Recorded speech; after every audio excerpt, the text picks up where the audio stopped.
Hello, everyone, and welcome to the Jeffrey Epstein Show. I'm your host, Bobbycapucci, and this is a morning update. What's going on, everybody? Happy Thursday. We are one day closer to an epic weekend of sports once again. This is like the best time of year for sports. You have football, you have hockey, you have college basketball, you have soccer, you have UFC, boxing, all of it happening. And usually Saturdays are epic days for all of that to occur. And this Saturday most certainly is an epic day if you're a sports fan. So I'm pumped up for that this weekend. Lots of sports, football, UFC, tons of things on the menu to wager on. And the goal is to reach the capacity of my stretchy pants this weekend. I'm going to shove so much food down my throat as I'm sitting around watching TV that I'm going to try and fill out my stretchy pants. That is my goal. Tomorrow, I'm headed up to the mountains to do a little bit of exploring, a little bit of climbing, some hiking, and I'm listening to the book, The Terror, by Dan Simmons right now. And some of you might be familiar with it, might have read it or saw the TV show. And it's the perfect audiobook to be listening to when you're out there by yourself in the wilderness, nobody else around, secluded, because the book is about John Franklin and the search for passage through the Northwest up there in Canada, the Northwest Passage.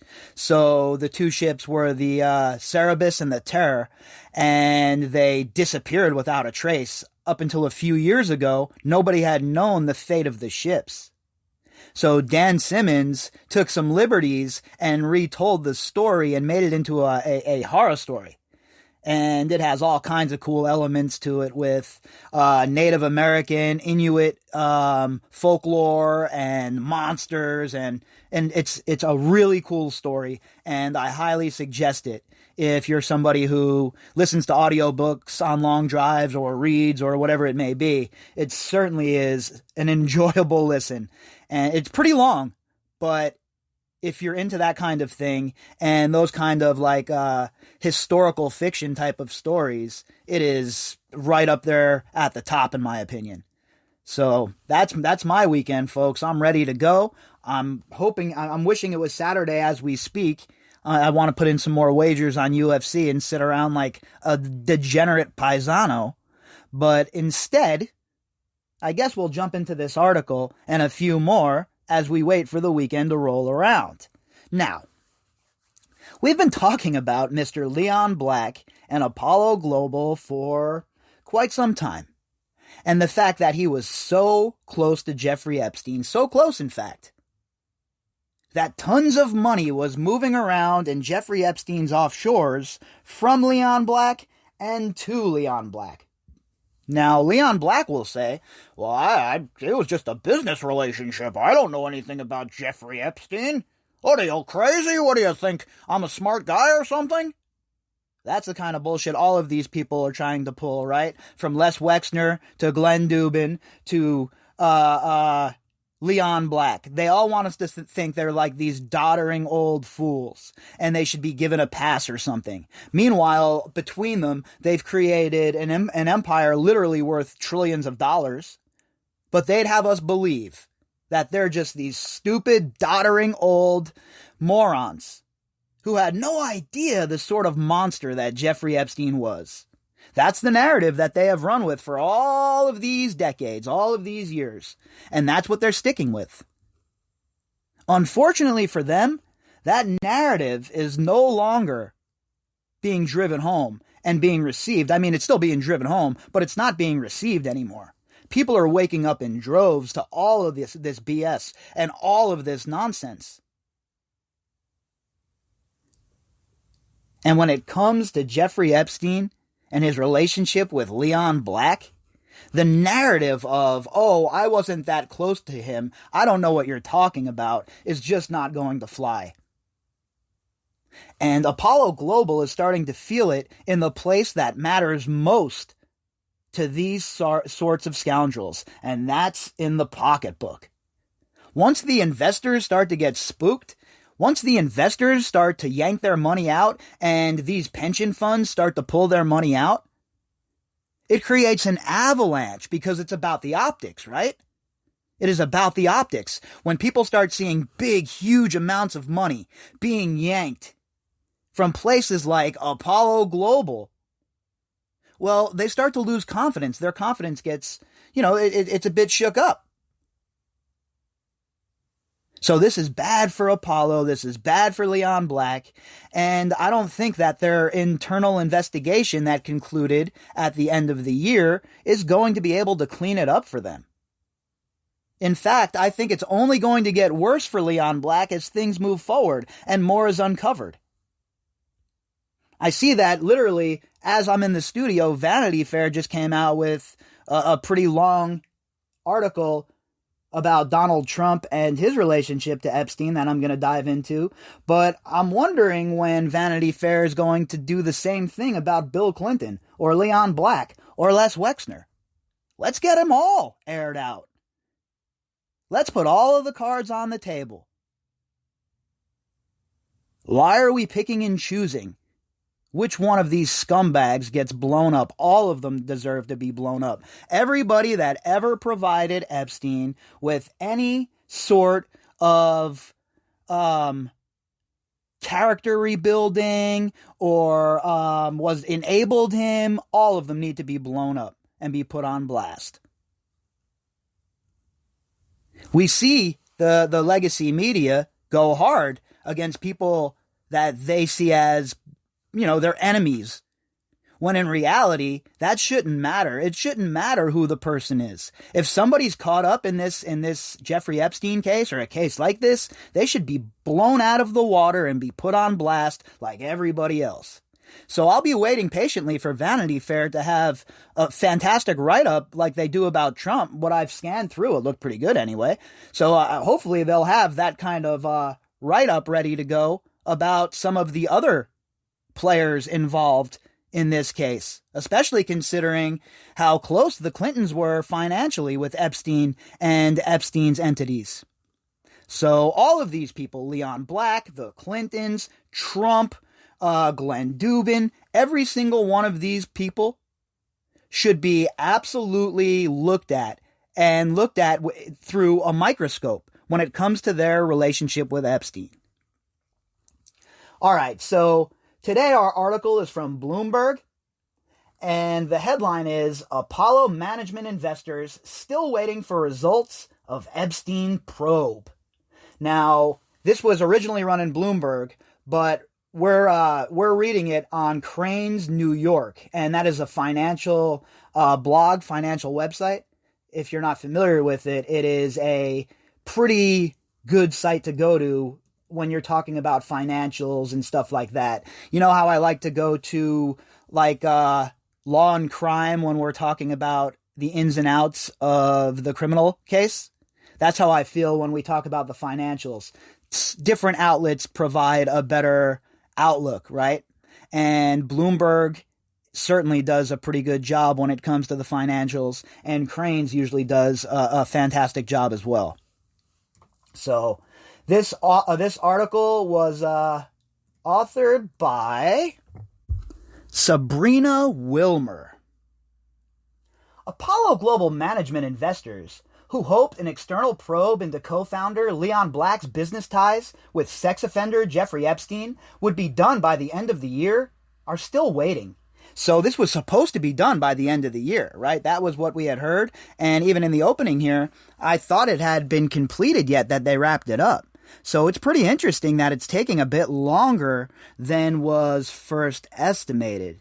Now, again, I wouldn't get too excited thinking that Deckard is going to find a bunch of misdeeds and malfeasance here. They'll probably throw a little bit of red meat out, right? Saying, oh, well, it was a bad decision, poor judgment. That's one of their favorites, right? All of these people, including the Department of Justice. Oh, it was an instance of poor judgment. It wasn't done on purpose, but it was just poor judgment. As if they just screwed up your hamburger at Wendy's. That threatens to hamstring the money manager's fundraising efforts, with some clients pausing their dealings until they know the outcome of the review from law firm Deckert. So again, this is what I was talking about as well a little bit ago. You know, once people start pulling their money or freezing their investments, and other investors see that, and they see that there's some smoke there, they start to get shook, right? It's all about money. And if you're in charge of a pension for, say, the police union, just to throw that in there, the police union, fire union, whatever it is, and you're involved with Leon Black, who has the toxic cloud of Jeffrey Epstein hanging over his head, do you really think the people who are in that pension or who are running that pension are going to just be like, it's okay, no big deal, we're just going to keep our money moving through here? Or do you think they're going to say, holy shit, what's going on? Why would this guy be in bed with Jeffrey Epstein? And how come this is the first we're ever hearing about it? And why in the F is our money parked with these people? That is probably closer to the reaction from these pensions. Now, I'm sure private investors in the firm don't give one lick, right? We're talking about people in the financial sector. We're talking about the richest of the rich. The golden parachute to end all golden parachutes. Those are the kind of people we're talking about here. So they probably don't give one rip. But these pensions, on the other hand, filled with normal people who have their life savings wrapped up in this, I'm pretty sure that they care. We understand that Deckert completed its fact-gathering work at the end of the year, as we had expected, and they are preparing a report for the Conflicts Committee, which we anticipate will be released soon, an Apollo spokesperson said in an emailed statement. So I'm pretty sure Apollo got on the phone with them, and they were like, what are you guys doing? Why are you slow-walking this? You're ruining it. How many more millions do we have to throw on top of this original fee here to get you to move faster, to get you to bring a nice outcome our way? Again, I'm being cynical there, right? We don't know that that's what occurred, but I don't put anything past these people at this point, unfortunately. And with their track record and the way that they have conducted themselves, not only throughout the Epstein case, but throughout history, well, how can anyone give these people the benefit of the doubt? I certainly don't trust people like Leon Black at all, okay? Bill Gates, none of these people. You really think they have our best interest at heart? Of course they don't. In fact, I would say that not only do they not have our best interest at heart, I'd say a majority of the politicians, not just in America, folks, worldwide, don't give a rip about you either. Black's links with Epstein posed one of the biggest challenges of his legendary career. It has weighed on his company's stock and imperiled fundraising efforts, as it should. What, do you think you were just going to get off scot-clean here, Mr. Black? You think that you were just going to walk out of here doing the Vince McMahon billionaire walk like it was all good? Not this time. Questions are being asked and answers are expected. That's the least you can do, okay? What, you think you get to avoid this shit because you got big pockets? Because you're going home and swimming around in your money like Scrooge McDuck? Those days are over, bro. It's time for some accountability. And if the law doesn't hold you accountable, then your investors certainly seem like they're going to. And who knows what sort of dirt is going to be dragged up and mucked up from the bottom of the river in that Virgin Islands investigation. Now let's remember, Denise George has subpoenaed Leon Black, Apollo Global. And we know the ties between Jeffrey Epstein and Leon Black and the millions that were moved between both entities, with Epstein using a shell company to move that money. If that alone isn't enough probable cause to get warrants and whatever is needed to forensically check these accounts, I don't know what is. One of the sayings that prosecutors and defense attorneys always say is you can get a ham sandwich indicted in front of a grand jury. So, what are we waiting for? Let's get Leon Black up there and let's see what sort of answers he has for these questions about his financial ties to Jeffrey Epstein. Black deflected concerns when they first surfaced in 2019. But Apollo came under renewed scrutiny after an October New York Times report that said Black had wired at least $50 million to Epstein after his 2008 conviction for soliciting prostitution from a teenage girl. $50 million. Think about that. $50 million. We're not talking about 20. We're not talking about, hey, Leon, you got $1,000 till next week, my man? I can't make my bills. We're talking about 50 million big ones. For what? What was the purpose? Is there a money trail for all of it? Are there receipts for all of it? If there is, great. I'm perfectly willing to accept that. But I highly doubt that that's the case. Why would this money be being moved through the shell company? Why would it be being moved offshore? Why not just move it straight through JP Morgan or Deutsche Bank? You have to use a third-party shell entity that's based in the Virgin Islands to move this shit? Yeah, that seems like it's on the up and up. Although Black wasn't accused of breaking the law, some big investors, including Pennsylvania Public School Employees Retirement System and the state of Connecticut, responded by holding off on making new commitments to the firm until they got answers. It's a cloud that still hangs over the business, and it's not going away anytime soon.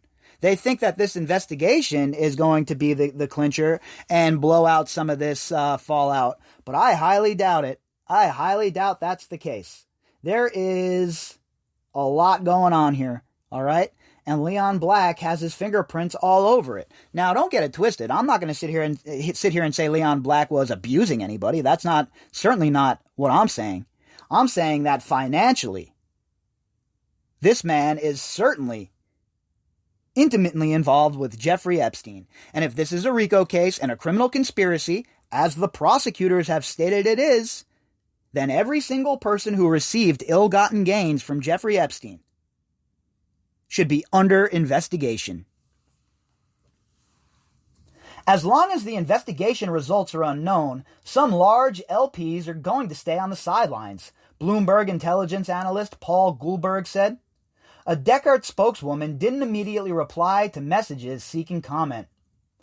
Black, 69, has repeatedly said that he regrets doing business with Epstein and that there's substantial documentary support for the services provided, including advice on estate planning, taxes, philanthropy, and the structuring of art entities. Still, some public pension plans wanted more assurance and have pressed Apollo for information for more than a year. And he thinks that that's going to go off, right? Substantial documentary support for advice on estate planning, taxes, philanthropy, and the structuring of art entities. The structuring of art entities, huh? What do you mean the structuring? To avoid Title 31? Is that what you mean, Mr. Black? And you need Jeffrey Epstein to help you with your taxes? Why? Is he helping you hide that too? We all know that was his thing, right? We all know that Jeffrey Epstein was supposedly this great forensic money man, right? So what exactly was he doing for you, Leon Black? Just come correct, bro. Because the story that you're pitching to us, we're not buying it. And I think that if you went in the mirror and you pitched this story to yourself, that you wouldn't buy it either. Apollo said in October that it expected fundraising to slow after taking in $4 billion during the third quarter. The New York-based firm is scheduled to report fourth quarter results February 3rd. So that'll be interesting to see where their money's at right now, considering what's going on and the fact that some of these pensions have pulled back. It plans to start raising its next flagship buyout fund in 2022, according to a person familiar with the matter. Its most recent buyout fund was about 40% committed at the end of September. Apollo is also seeking to drum up interest from investors for its first ever impact investing fund, people familiar with the matter said, and is raising money for real estate, distressed credit, and infrastructure strategies. So, in layman's terms, they're raising money to buy bad loans so they can increase their power, increase their portfolio, buy property, buy distressed credit packages, buy infrastructure. So Apollo Global just continues to tighten their grip, and they will get rich on the backs of people who defaulted and people who couldn't maintain during this pandemic. That's their plan moving forward. So, and you wonder why there's such a gigantic transfer of wealth that's going on. Like Jeff Bezos is some good guy who cares about you. Like John Kerry and his wife, Teresa Hines, care about you. Executives have told analysts that the firm can weather any fundraising woes. Even if Apollo fails to raise any money this year, revenue would still increase by 7% to 9%, Black said at a December investor conference. Apollo has increasingly relied on permanent capital, which accounted for 60% of the firm's $433.1 billion of assets at the end of September. Shares of Apollo dropped 4.6% in the past year through Wednesday, lagging behind some of its biggest peers in private equity. KKR climbed 33%, Blackstone Group rose 7.3%, and the Carlyle Group gained 3.7% in that span. So, this is having real-life, real-world effects on Leon Black and Apollo Global. And I think moving forward, it's just going to get worse for them. I don't see them really being able to pull out of this or Leon Black being exonerated because he has not answered any questions yet. He's going to have to answer some questions. And hopefully he has to do that under oath via the subpoena. How great would that be? Get Leon Black in front of Denise George and company down in the Virgin Islands? It would be epic. An absolutely epic moment. It's not out of the realm of possibility with those subpoenas, and who knows what else she has up her sleeve down there. As for Apollo Global and Leon Black, I would say that their troubles have just begun.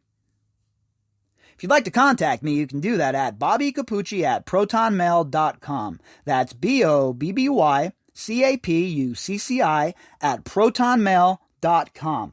You can also find me on Twitter at BOBBY_CAPUCCI. All of the links that go with this episode can be found in the description box. All right, everybody, I'll be back later on, and we will pick up where we left off.